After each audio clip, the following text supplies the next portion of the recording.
Everybody. We are here for another Monday Parent Mindset, and it is my great pleasure to have Misha Safran with me. And for those of you who are catching this and are not yet in the Raising Our Resilience parent group, you're going to want to make sure to hop over into the Raising Our Resilience parent group, because that's the only way you're going to be able to see both of us on the screen and hear all the tips that she has. Now, Misha, when I heard about what you were doing, my light bulbs went off. Like my brain almost broke. I was like, this makes so much sense to shift from just from just tutoring to, this academic life coaching approach. And, what I'm really curious about first, and I know everybody's probably wondering, like, how did you come across this? Like, what got you, interested and passionate about shifting things from just a tutoring model?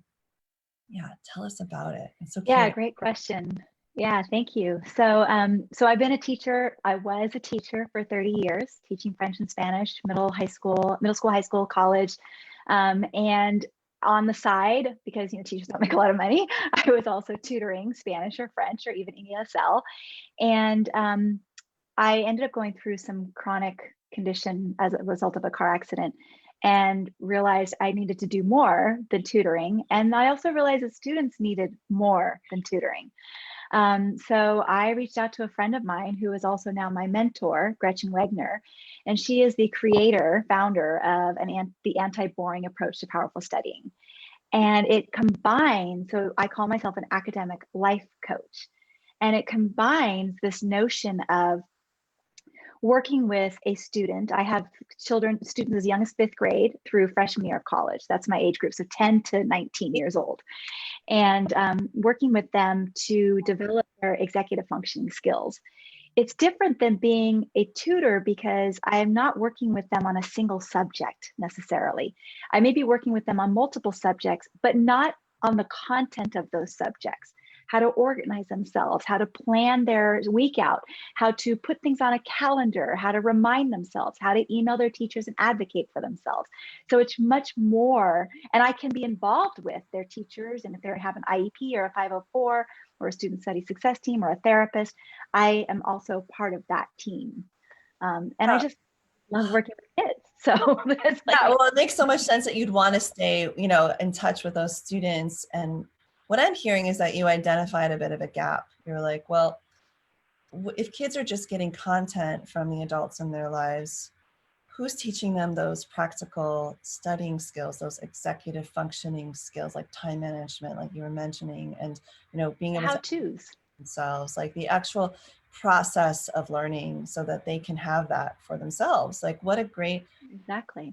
And how does that make it anti-boring? Like, I'm curious, can you tell me a little bit more, like connect those dots for me, because I know there's a strong connection here, and that we're all wondering, because, well, first of all, how many of us have seen the kids be like, oh, I don't want to do this. This is so boring. Like, you've heard that so many times, and I've heard parents complaining about it. So help us connect these dots. Like, why is it so important to do this kind of coaching with our kids and give them this kind of support so that they aren't having those, drag your feet moments as often?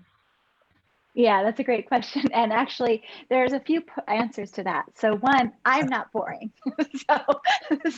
so my kids, my students really enjoy working with me because I'm animated, I'm silly, I crack the stupidest jokes. I had one of my students as a freshman resisted for 2 weeks to laugh and smile, but I saw out of the corner of his mouth, he's like, oh man, that was so stupid, I gotta laugh.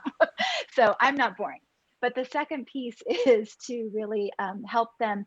What Gretchen teaches is repetition plus variation equals learn anything. So teaching the students how to change it up, not get stuck in that rote way of doing things, not just keep the textbook or not just rely on the notes from the teacher's lecture. Oh, but to take notes maybe, but we do a lot of different kinds of ways to study.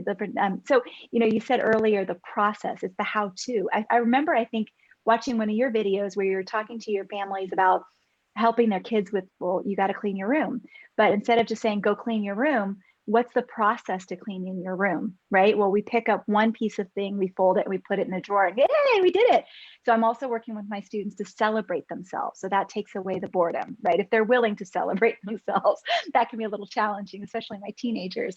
But they all seem to do it. I mean, and sometimes we implement, implement physical stuff, like it's time to wiggle.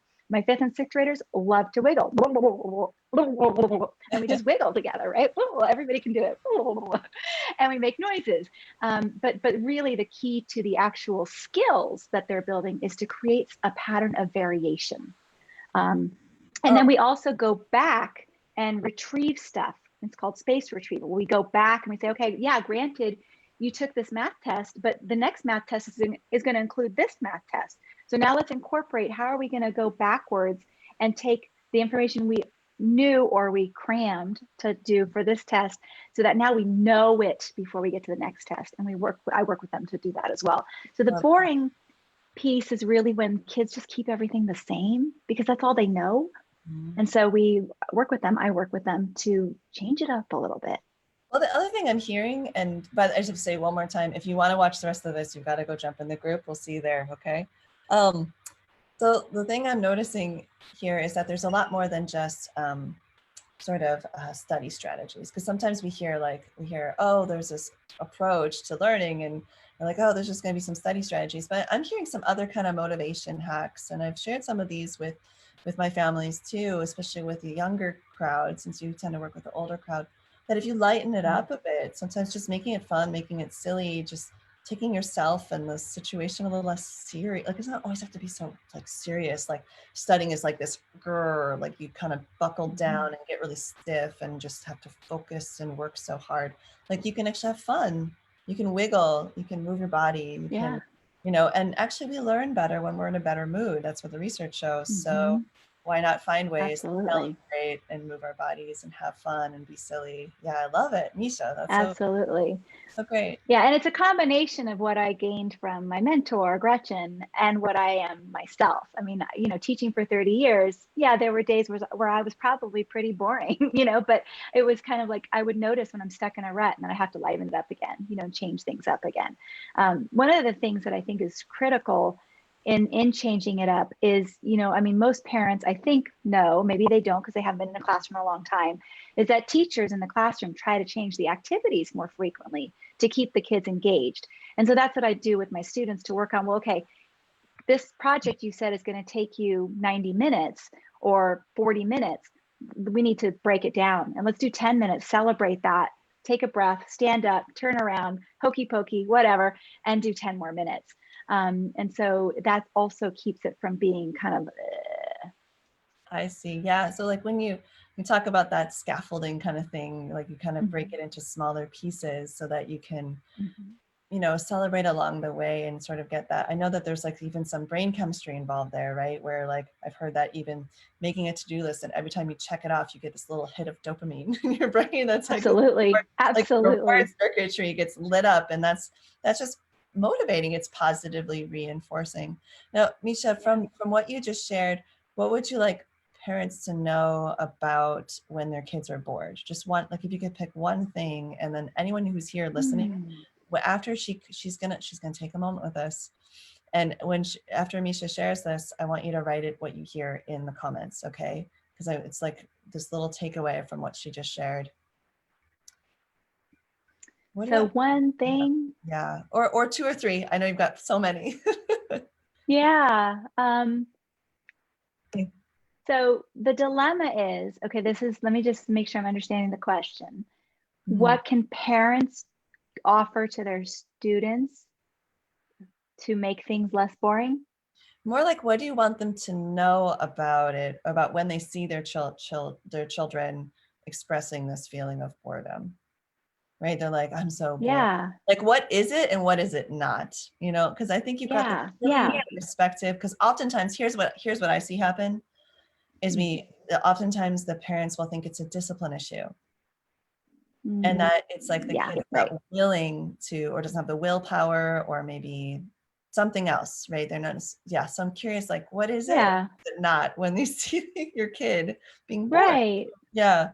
or Right. And absolutely. So it depends on the kid, of course, and parents know their kids, but sometimes we don't. I think the biggest key right there is to ask, what do to ask about it, investigate, be curious about the boredom. So for example, are you bored or are you frustrated? Is there something you're trying to do that you don't know how and you need support? Are you finding that you're distracted, but not giving the answers, but finding out like what does boredom mean to you? Right. I mean, my poor children, when I was raising kids and I raised 5 of them, they would come to me and say they were bored. And I said, I got lots of jobs for you to do. And they would rarely tell me they were bored ever again.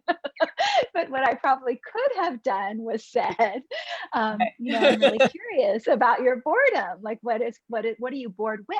What is it that how do you bored, meaning you don't like something, and kind of investigate with curiosity. I haven't experienced with my students, both middle, high school, college, when they've said something about being bored, I haven't experienced it ever as being a disciplinary issue unless it's been ignored. If we ignore that they say they're bored, then it can become a disciplinary issue. So investigating that, being curious, with that piece. The other thing I think I would say is when my parents want to micromanage or check that homework's been turned in, homework's been done, or whatever else, that can also be boring for a student. Instead, maybe, is there something you can teach me today from your math class? Get specific, like not what did you learn in math class, but it's been a long time since I've taken math. Is there something that you have learned this week that you could teach me? Or would there be something on YouTube we could watch together that shows what you learned in math today? So kind of to really allow yourself to be present with the notion of, my kid may be bored, but my kid also may be just seeking interaction in a loving way, and we don't want it to turn into an unloving way by neglecting them or dismissing them. So I wouldn't turn around and say, what are you bored about? You have nothing to worry about in your life. That is not really a good example of how to respond to your teenager or tween, middle school or high school kid. Yeah, and I also just love how you're giving specifics, right? So, by the way, for everybody who's listening in the Facebook group, I just put some blanks into the chat that you can fill in as you listen along. So you can go back, rewind, and listen again, because I don't want you to miss this. What Misha's sharing is so important here, the distinction. And I would almost make this bigger statement of like connecting before correcting Yes, right? totally. So that's something I share with my clients in my group all the time. And I see what you just shared is so practical, like what to actually say to sort of inspire that conversation and that dialogue, what to notice is maybe the need behind their behavior, right? Like maybe they're seeking connection, maybe they're seeking some reassurance, or just some interaction, like you were saying. And it's even not just connecting before correcting, but connecting before judging. Yes. It's like connecting with curiosity instead of, immediately thinking, they're bored. What is, whatever. It's like, really, instead of judging that, their definition of boredom might be different than your definition of boredom. Right. And so it's really, with that curiosity. Yeah. And it sounds like it's almost like you turn into like a boredom translator. You're like, okay, what does boredom mean, right? To you, it means I'm stuck. It means I've done this so many times. I don't want to keep doing the same thing over again. It means I don't remember the lesson and I need a refresher, or this would be more fun if I did it with somebody. Like it could mean so many things, right? So I'm so glad that's so insightful. Thank you, Misha. That's so helpful for all of our listeners and all the parents. Well, and you mentioned dopamine earlier. What we're noticing a lot right now with kids, especially with the whole video game craze, is that there is a sense of boredom, because when they're playing video games, there's a tremendous amount of excitement. So much that it's overwhelming. But the other piece of that is they do it well. And so it excites them. There's this challenge and they're meeting the challenge. Whereas in school, that's not always happening. So then they're bored, right? So it's an honest response to school, because the dopamine, they're not getting that, impulse. And so with this academic life coaching, we work with the students to rebuild that spark, So they're not just getting it in their screen world I mean, granted, I work virtually with all my students, but that's okay. Well, But different it's about experience really, though. Yeah. yeah, it's a very different experience. Mhm.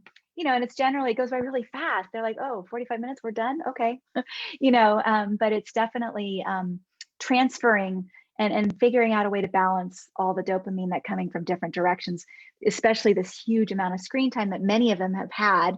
I know there are a lot of teenage parents out there of teenagers whose kids just hide in their room playing video games till 3 a.m. And it's about trying to find ways to kind of balance out where their dopamine shots are coming from. So Misha, that's something you actually help families with, is that right? With helping Yeah, them absolutely. out. And you've mentioned academic life coaching, and now I know more about it because we've had several conversations about it and I've gotten to know your work. But for folks who've never heard those three words strung together, academic, life, and coach, help us understand the difference between what you do with your students and families, because you work with the parents as well, and what a tutor would do. Yeah. So I'd give a simple process. Well, let me define academic life coach in my words. Um, First and foremost, even though the word academic comes first, I'm a life coach for these kids. So I'm teaching them resilience. I'm teaching them the very first thing we do when they walk into a session is I ask them for 3 things that they can celebrate this week. What are 3 things that went well? I do that with the parents too. What do you think are 3 things that your kid did well this week? To identify the good stuff, right? So that's more to do with life. And because it's not just what did you do well at school? Did you have any missing assignments? It's what overall went well. Oh, I had a really good conversation with my mom. I got to go to my boxing practice in the first time in 3 months because we're now in person. I don't have any missing assignments, but it's like it could be a physical, emotional. I talk to them about physical, emotional, spiritual, whatever they want. We set up habits that they want to focus on: sleep, nutrition, things like that. A tutor doesn't do that. So there's the life piece. Also, how to write an email to advocate for yourself if you see that there's a 7 on a test, but you actually got an 8 and the teacher wrote it in wrong. How do you advocate for yourself and not shy away and hide and feel like, oh, it's okay, it's just 1 point. Or maybe you were called out of turn or something was uncomfortable. How do you express that with your parent when you're frustrated? And then the second piece is the academic. So you got a C on that test. Do you feel comfortable with that C? Does that feel good to you? Not really. Okay, well, so let's talk about what do you feel? And this is the coach piece. I'm not a therapist, I'm a coach. And I ask questions. What do you think you could have done differently to get the grade you wanted? In fact, what grade did you want? Oh, I wanted a B or an A. Okay, so where's the gap between the C and this B? What would have taken you from a C to a B? And we talk about it. And then we implement for the next time what can happen to get you to that next place. So it's way beyond what a tutor would do with regards to a single subject. But I really believe that in order for the academic piece to work, I do life first. And I tell all my families when we meet, I said, I'm going to spend the first 2 or 3 sessions getting to know your kid.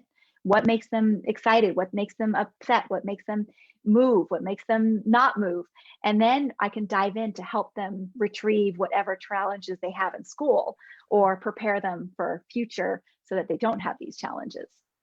So I think that answered your question. Oh, sure, Misha. Yeah, it's like distinction is there. Because when we think of tutoring, it's like helping a kid, like, learn the content and finish the assignment on time, maybe like, building up some knowledge of the subject matter, which we've both done. We're both educators, so we know what it is to be very content focused and performance focused in that way. And there's a little bit built in there of like, how to learn or the process.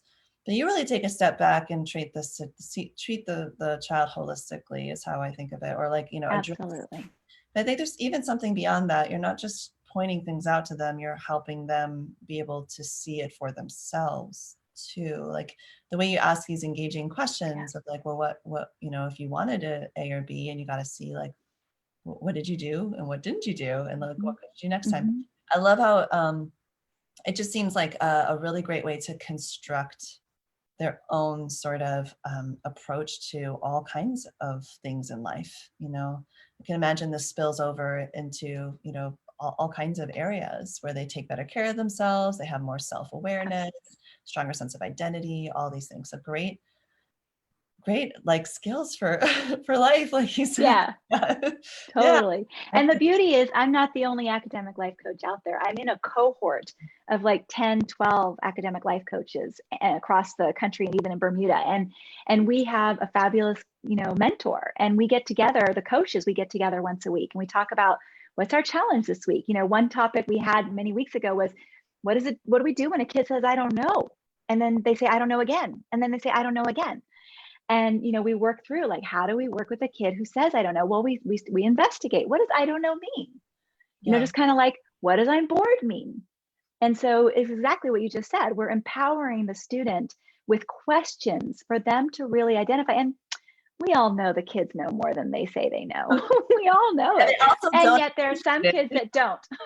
They also don't appreciate it, the ones who do know, when we come in telling them what we think they are, what they think they're thinking, or whatever. Right. Like they don't being told either.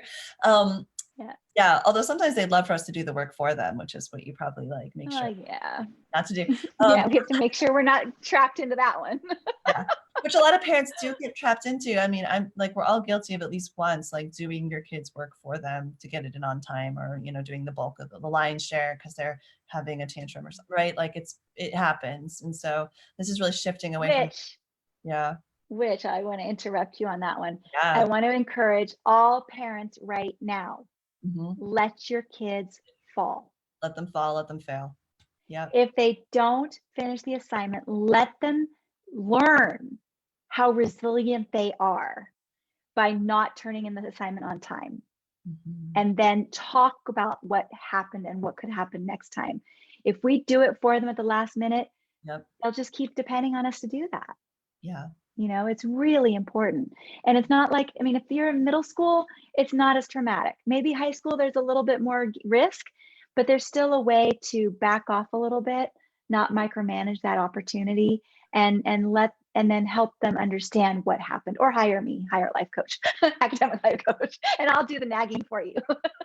yeah. Well, also like I'm guessing that folks work with you because there's something about the way that they've been communicating with their middle schooler or high schooler that just hasn't really been that productive for and maybe has even been a bit like is put a strain on their relationship with their kids, and they're really not seeing the results of like what they intended, right? They intended to motivate their kid, but it backfires and they dig in harder and all these things. And that's where someone like you comes in. And help me understand, you also work with meet with the parents, I heard you saying as well. What does Yeah, that look like? so And part there's two different areas. So I work with I get hired to work with the students, and oftentimes it's because people think that the student is the one that has the problem.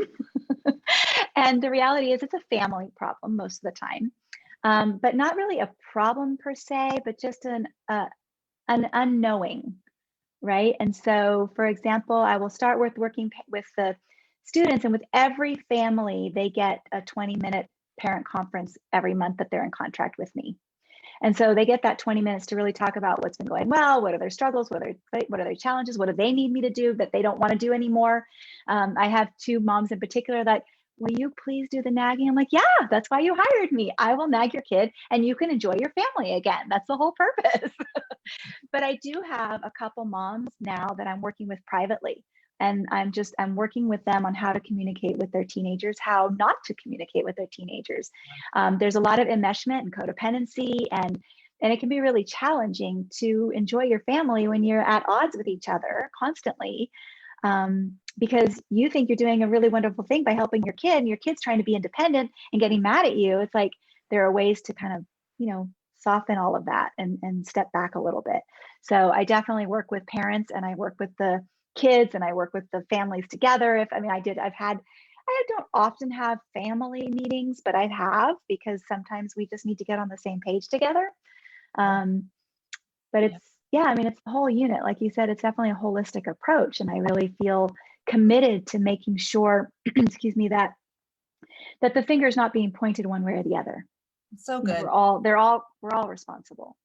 Well, I mean, I'm like feeling relief for some folks because I've had conversations with a lot of parents who are already in those adolescent years or teen years, and it's been years of struggle and strife, and they're anxious because they know that their kids are going to be, going off into the world, and and they really want to impart these kinds of skills and tools. It's not for lack of trying or being interested, No. just sort of, having having the tools or strategies that are really going to be effective.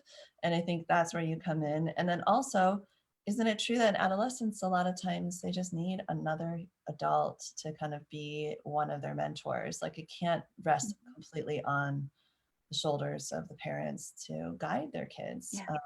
And as soon when you find someone, by the way, everybody like Misha, right, who you can really trust, because you've helped so many families. Clearly, it's a you're a proven expert out there now with all of your training, and and all the families who've had such success with you, working with you.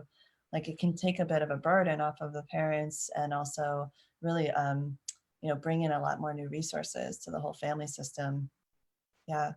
It is really beautiful, and I had the same feeling when I was a classroom teacher. Like, I loved my families, I loved my students, and it was so hard to leave the classroom teaching. But because of my disability, I can't be in a classroom all the time with 37 students at one time, 5 times a day.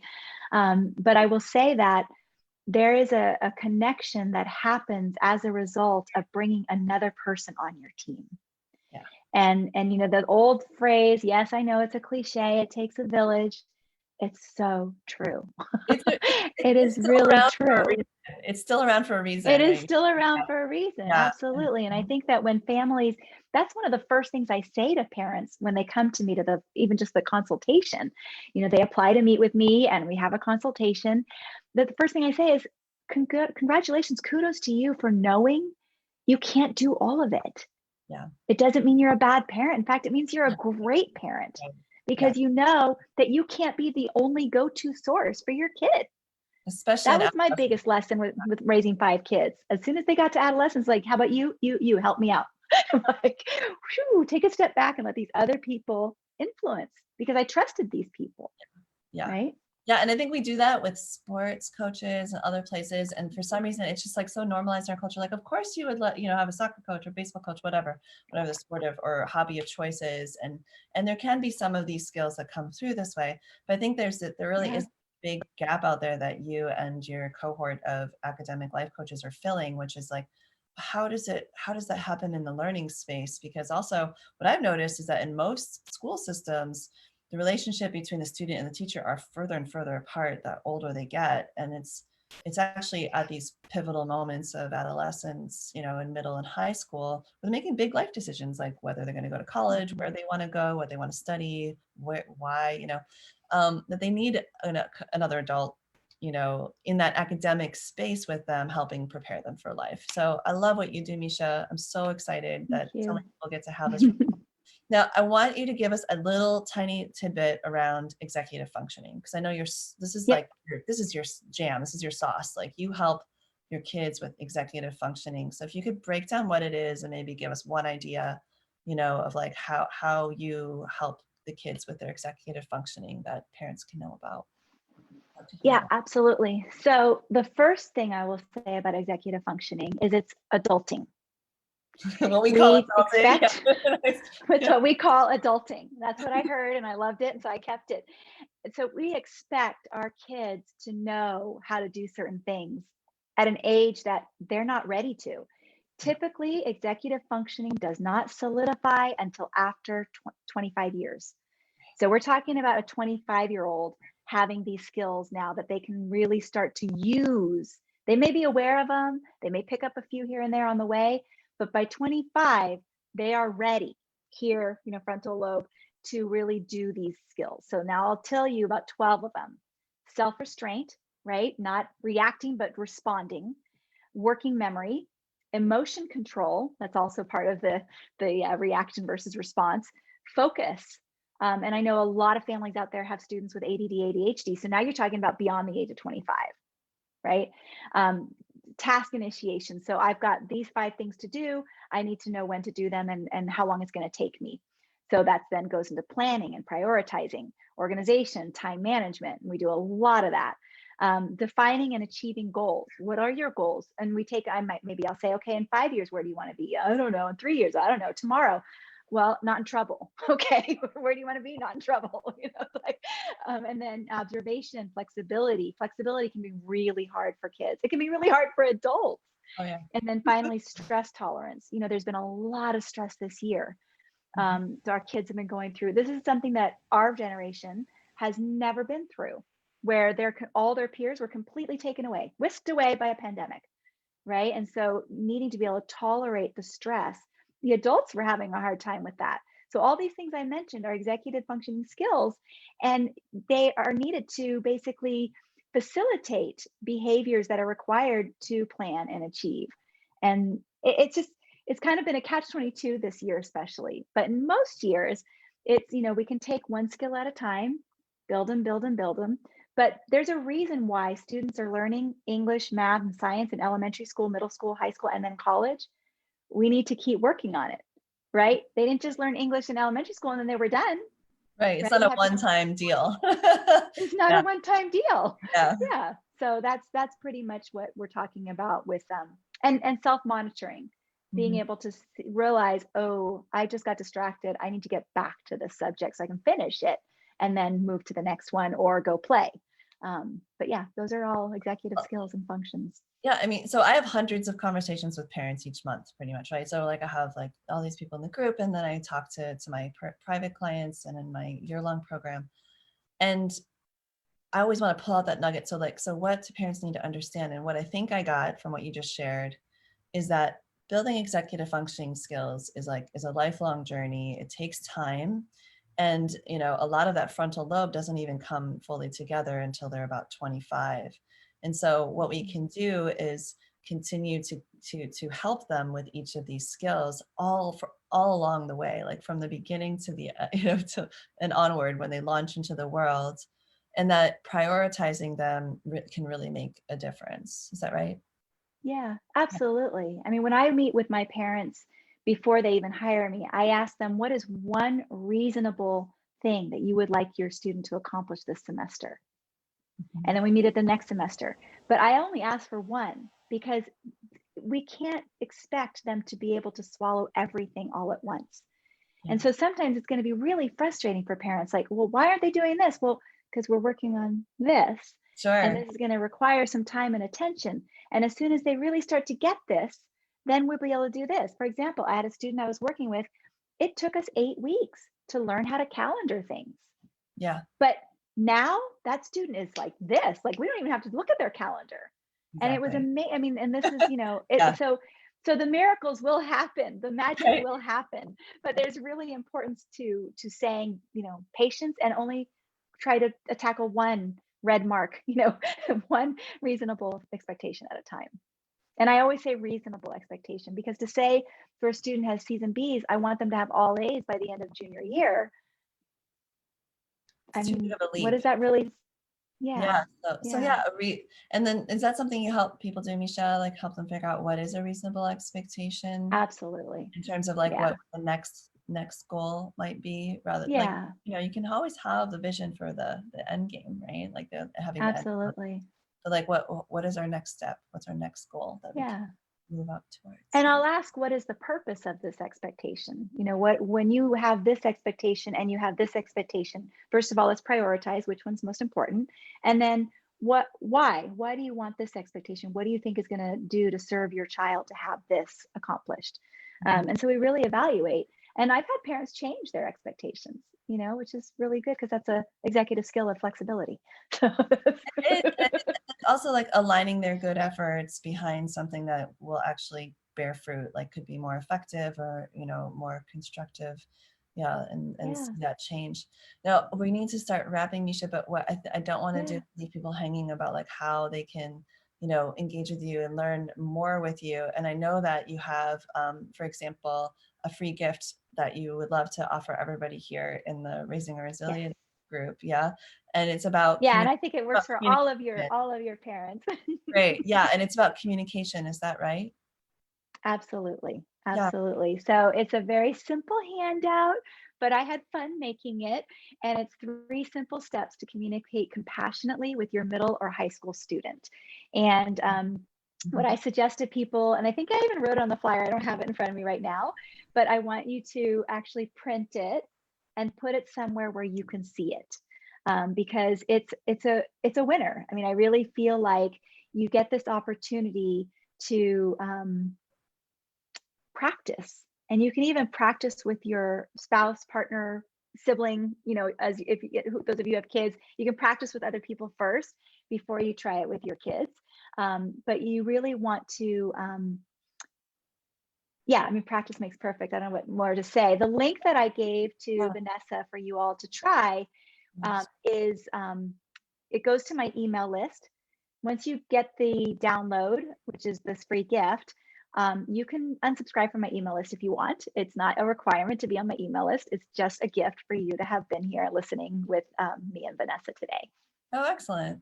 Yeah. And, I think sometimes what is it? Like you can attract more bees with sugar than vinegar, or so with honey than vinegar. So Yeah. yeah, so sometimes we need to disarm our kids, and so if we can bring that connection, that compassion, and kind of withhold the judgment. I think that's such a hard thing to do sometimes, but it sounds like you've got some really practical steps that can keep us in that compassion zone where meaningful change is possible. I think that's sometimes we miss that. We think we've got to stay the course and be as firm as possible and say the same thing over and over again and be as almost rigid, right? So it's like there's this rigid rule. But sometimes what we're being rigid about actually needs to adjust, and we can find out if we start having these conversations with our kids and bring someone like you in to actually work directly even with our kids and with us to help us. So thank you for this Absolutely. Well, gift. and I'll just say, this particular 3 steps that I wrote out for you all, I actually do this training with organizations and with their staff and team building. And I've already had comments from them going, wow, this is so amazing. Like, I feel heard. So I know that it works. I've done it with my own children. I've worked with my students for 30 years using and developing these 3 techniques. So I hope you all enjoy it, because and take advantage of receiving it and applying it. But it does take practice. I will, just like anything else, it takes practice. You may not get it right the first time. You may make a mistake. You may feel awkward, but. And you also, like, you work with private clients. So like if people wanted to reach out to you directly, I'll pop your email into the chat and the comments as well, just so they have a way of directly, getting in touch with you. But you also Absolutely. right? And I know you'd love to hear from my people, because I know they're great. Yeah, I have a website. I mean, they can go to my website and it actually lays out all of my academic life coaching plans, like the stressless program, I can't even remember the names of my programs because I have so many, but there's, I'm doing a summer program, which is the anti-boring approach to powerful studying this summer. And then it's 6 weeks. And then I also have a semester program. It's called Semester Strong. I have a year program, which is Year Strong. So I'll work with your student in whatever capacity where we are. And I will say that I have a sliding scale. So I don't want anyone to feel like they can't reach out to me to get the needs met for their children, because I don't want it to be a burden. I know academic life is already a systemic problem, and I don't want to be part of that problem. But so definitely reach out and ask questions and apply for a free consultation to see if we'd be a good fit to work together. Well, I know a lot of people have a breakthrough just having a consultation with you, so it's worth like exploring. Absolutely. Yeah. I know you can kind of laser in and be like, okay, here's something that you might want to, move away from, and here's something you might want to do instead, and always try that out. And I love also you have this like 6-week course in the summer, because that means that the students get to really engage in that time between academic years, and then they might, then it might then roll into, okay, now we're going to work with Misha for the school year, but in that time they still get a lot from you. And so or they might not need to, because it's such a powerful 6 weeks. Right. And we talk about what went well last year, what didn't go well last year. And then we go through different techniques that they can implement and get ready for the school year. I mean, would love to work with them longer, but they don't always need to.